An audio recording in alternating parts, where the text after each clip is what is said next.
جماعه انا جبت البتاع ده ان شاء الله مش اللي في بالي. ان هو بيبيض السنان في وقتها، وانا ما بصدقش في الحاجات دي فهجربه معاكم. يا ريتك كنت فضلتي مش مصدقه يا فرح. بس اسناني اصلا عفنه موت، لونها اصفر موت. هي كده لونها اصفر؟ انا كان ممكن اصدقك لو قلت لي انها مش نظيفه، مثلا فيها بواقي اكل على الحروف بتاعتها، بواقي جير، انما صفرة. كنت عايزه اعمل وايتنينج فعلا، نشوف البتاع ده هيشتغل ولا لا. طب ليه كنتي عايزه؟ ليه ما عملتيش وايتنج احسن؟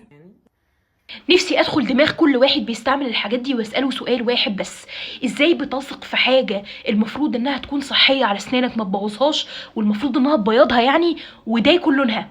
ازاي؟ لا احنا مش بس بنستخدم مصيبه، احنا عمالين نهين سناننا بالدعك. افتح. افتحت طبعا يا طنط. لا ده